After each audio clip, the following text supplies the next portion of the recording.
Mais uma vez, as forças e os interesses contra o povo coordenaram-se e novamente se desencadeiam sobre mim. Não me acusam, insultam, não me combatem, caluniam e não me dão o direito de defesa. Precisam sufocar a minha voz e impedir a minha ação, para que eu não continue a defender, como sempre defendi, o povo e principalmente os humildes. É muito provável que a cidade em que você mora tenha uma avenida, rua ou praça em homenagem ao presidente Vargas. Mas por que esse gaúcho, que morreu há mais de meio século, é tão lembrado ainda hoje? Getúlio Vargas nasceu em 1882, na cidade de São Borja, na fronteira do Brasil com a Argentina. Político brilhante, foi deputado estadual, federal, ministro da Fazenda e governador do Rio Grande do Sul, mas só pôde se tornar presidente graças a um desentendimento entre Minas e São Paulo. Durante todo o período conhecido como República Velha, paulistas e mineiros se alternavam no poder sem nunca dar chance aos políticos dos demais estados. Até que, na eleição de 1930, o presidente Washington Luiz, que representa os paulistas, decide apoiar o governador Júlio Prestes, também de São Paulo. Os mineiros não aceitam apoiar Prestes e lançam uma chapa com Getúlio Vargas como candidato a presidente e o governador da Paraíba, João Pessoa, como vice. A popularidade de Getúlio, em termos nacionais, você pode começar com a própria campanha da Aliança Liberal. Se você pensar que um dos princípios da campanha era voto para todo mundo, você tinha as famosas campanhas, caravanas liberais, né, em que políticos de expressão do Rio Grande do Sul iam falar no Rio Grande do Norte, na Paraíba, na Amazônia, enfim, né, você tem uma coisa que mexe muito com a população. O candidato do governo vence a eleição, mas os líderes dos estados derrotados não aceitam o resultado e articulam um movimento para derrubar Washington Luiz. O assassinato de João Pessoa no dia 26 de julho acaba sendo o estopim para a Revolução. Em 3 de outubro de 1930, a revolta começa em Porto Alegre e Belo Horizonte. Em apenas 3 dias, 10 estados aderem à Revolução.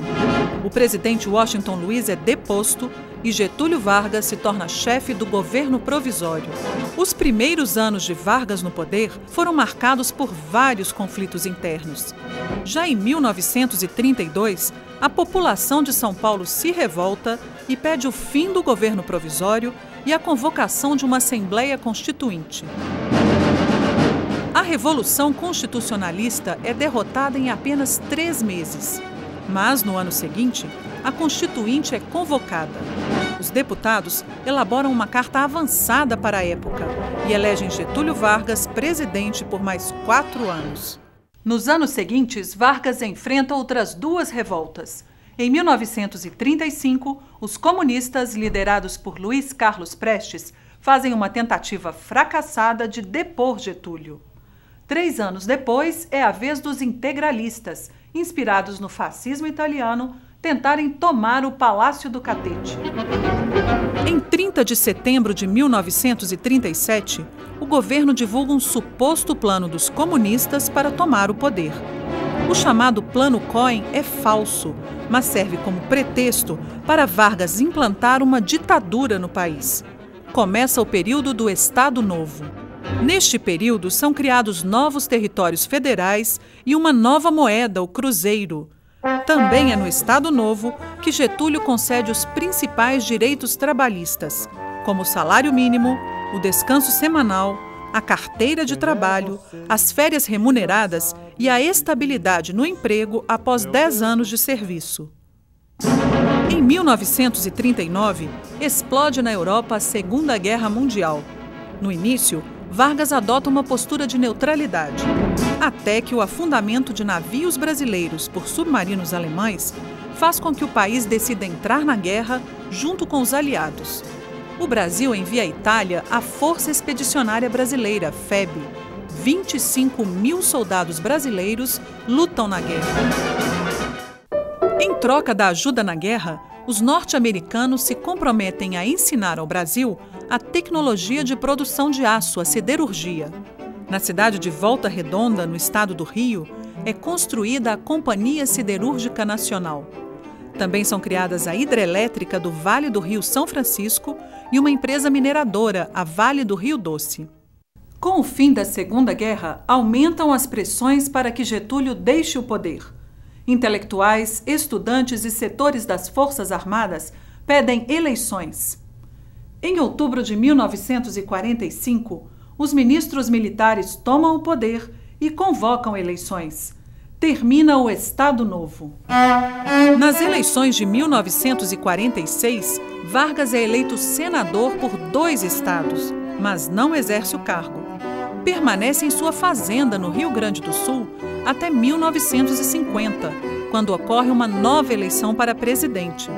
Getúlio é candidato pelo PTB, um dos partidos fundados por ele, e vence a disputa com a grande maioria dos votos. Por conta desse grande apoio dos trabalhistas, né, a oposição vai ficar sempre à espreita de algum deslize ou alguma coisa, vai estar sempre tentando derrubar Getúlio desde a posse dele.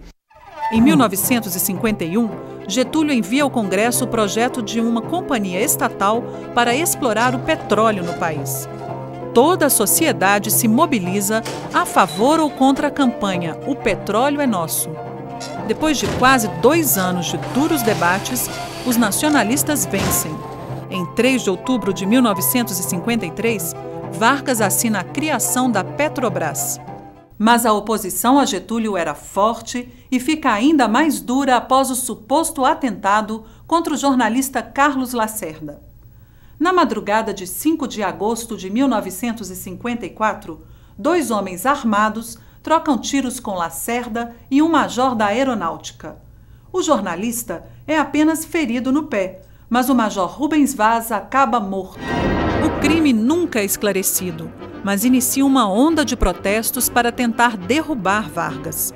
A aeronáutica monta uma investigação para apurar a morte do aviador e aponta o chefe da guarda pessoal do presidente como mandante do crime. A imprensa e parlamentares aliados de Lacerda atacam o presidente e pedem sua renúncia. Em 3 semanas, o país está à beira de um golpe de Estado. Getúlio resiste aos apelos de seus ministros para que deixe o poder, mas fica cada dia mais isolado. Na noite do dia 23 para o dia 24 de agosto, Getúlio convocou todos os seus ministros para uma reunião aqui no Palácio do Catete. O que teria ficado decidido aqui era isso. Os chefes militares garantiriam a calma pública e Getúlio, então, entraria com pedido de licença. Só que, nesse meio tempo, né, alguns dos chefes militares invertem o papel e passam a reforçar o coro dos que pediam a renúncia de Vargas. Na manhã de 24 de agosto de 1954, Getúlio Vargas se suicida com um tiro no coração. A notícia da morte do presidente rapidamente se espalha pelo país e os trabalhadores tomam as ruas para chorar a perda do pai dos pobres. Jornais oposicionistas e sedes de multinacionais são atacados. O vice Café Filho assume a presidência.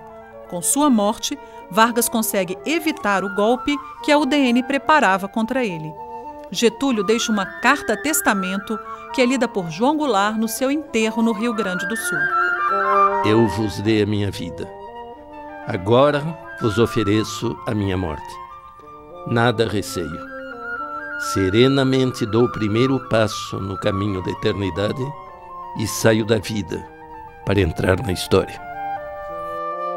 Getúlio Vargas transformou um Brasil rural e dependente do café em uma nação industrializada e competitiva.